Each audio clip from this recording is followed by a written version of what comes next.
Cairo, Egypt. यहाँ Giza प्लेटो पर बना है दुनिया के 7 अजूबों में से सबसे पुराना द ग्रेट पिरामिड। मगर एंशिएंट एस्ट्रोनॉट थेरिस्ट मानते हैं कि ये शानदार स्ट्रक्चर शायद उस वक्त से भी पहले बना था जो इजिप्टोलॉजिस्ट मानते हैं। मुख्य धारा के आर्कियोलॉजिस्ट के मुताबिक ग्रेट पिरामिड 2500 बीसी में बना था और ये असल में फेरो खूफू की कब्र था। लेकिन 14वीं सेंचुरी में इस्लामिक हिस्टोरियन इब्राहिम अल मखरीजी ने लिखा है कि गीजा का पिरामिड उस तारीख से कई हजार साल पहले बना था जिसे हिब्रू बाइबल और बुक ऑफ इनॉक में विनाशकारी बाढ़ की तारीख बताया गया है। ये बड़ी हैरानी की बात है और हो सकता है कि कई पुराने हिस्टोरियंस की किताबें हो, खासकर अरेबियन हिस्टोरियंस की, जिनके बारे में वेस्टर्न वर्ल्ड जानता ही नहीं है। उनका कहना है कि ग्रेट पिरामिड उस विनाशकारी बाढ़ के पहले बने थे और उसे बनवाया था सॉरिद नाम के एक पैरो ने। उनका ये कहना है कि सॉरिद वही शख्स था जिसे हिब्रू कम्युनिटी इनॉक कहती है। इनॉक ने ग्रेट पिरामिड बनाया था। क्या ये बात वाकई सही हो सकती है? इस्लामिक टेक्स्ट में पिरामिड के कंस्ट्रक्शन की चर्चा बड़े विस्तार से की गई है और लिखा है कि उसे दूसरी दुनिया के जीवों की मदद से बनाया गया था। अल मकरीजी के मुताबिक वो पिरामिड्स उस नॉलेज को सुरक्षित रखने के लिए बनाए गए थे जो इजिप्शियंस को उन so called gods, so called watchers, आसमान के रखवालों से मिली थी। उन पत्थरों को हवा में उड़ाकर वहां तक लाया गया था और उनकी सही पोजीशन में रखा गया था। तो क्या ग्रेट पिरामिड को सचमुच इनॉक ने परग्रही टेक्नोलॉजी का इस्तेमाल करके बनाया था?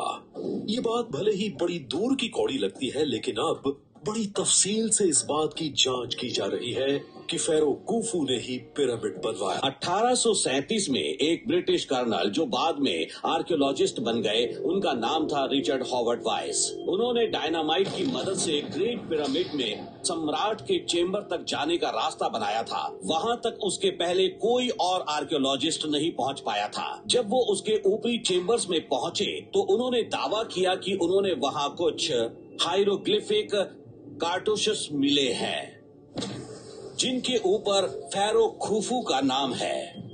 इजिप्टोलॉजिस्ट जानते थे कि खूफू कब हुए थे। वो हुए थे 2500 बीसी के आसपास। इसी वजह से बाद में ये एक टाइमलाइन बन गया और मेन स्ट्रीम इजिप्टोलॉजी उसे ही ग्रेट पिरामिड के कंस्ट्रक्शन की तारीख भी मानने लगे। कर्नल वाइस के ग्रेट पिरामिड के अभियान पर उस वक्त $13 लाख खर्च हुए थे। आज के हिसाब से करीब $3.5 करोड़। इतने खर्च की वजह से वाइस बहुत ज्यादा दबाव में थे और उन्हें कोई बड़ी खोज करनी ही थी। उन्हें कम से कम इस बात के सबूत ढूंढने थे कि उस पिरामिड को बनाने का आदेश किसने दिया था। मगर अब जो सबूत मिल रहे हैं उनकी वजह से वाइस की ये खोज भी सवालों के घेरे में आ गई है। वाइस के जनरल्स को पढ़ने के बाद हाल ही में पता लगा है कि उन्होंने अपने जनरल्स में असल में ये लिखा था कि उस चेम्बर में कोई हाइरोग्लिफ नहीं मिला था। इसलिए अब ये कहा जाने लगा है कि शायद वाइस ने खुद ही फेरो खूफू का वो कार्टूश बना दिया था।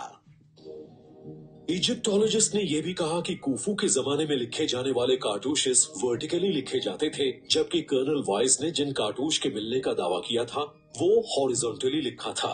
और ग्रेट पिरामिड में आज तक कोई ममी नहीं मिली है। इजिप्टोलॉजी से जुड़े कई आर्कियोलॉजिस्ट मानते थे कि वो सब कुछ जानते हैं और उनकी जानकारी बिल्कुल सच्ची है, लेकिन ग्रेट पिरामिड के बिल्डर को लेकर ही हजारों सवाल खड़े होने लगे हैं। मार्च 2016 में गीजा के ग्रेट पिरामिड ने रिसर्चर्स के सामने एक और बड़ा रहस्य खड़ा कर दिया। आर्कियोलॉजिस्ट जब उस प्राचीन स्ट्रक्चर की जांच एक नई टेक्नोलॉजी मियोग्राफी से कर रहे थे, तब उन्हें एक बड़ी चौंकाने वाली बात नजर आई। उसके अंदर एक रहस्यमय चेम्बर बना था जो स्टैचू ऑफ लिबर्टी जितना बड़ा था। जब भी इजिप्टोलॉजिस्ट ग्रेट पिरामिड या दूसरे पिरामिड के अंदर कोई नई खोज करते हैं तब कुछ नया पता लगता है। अब वो कह रहे हैं कि उसके अंदर करीब 30 मीटर का एक वॉइड है। अभी तक तो यही माना जाता था कि ये पिरामिड्स असल में फेरो की कब्रें थी, लेकिन अब इजिप्टोलॉजिस्ट्स मानने लगे हैं कि ये मामला कहीं ज्यादा कॉम्प्लिकेटेड है।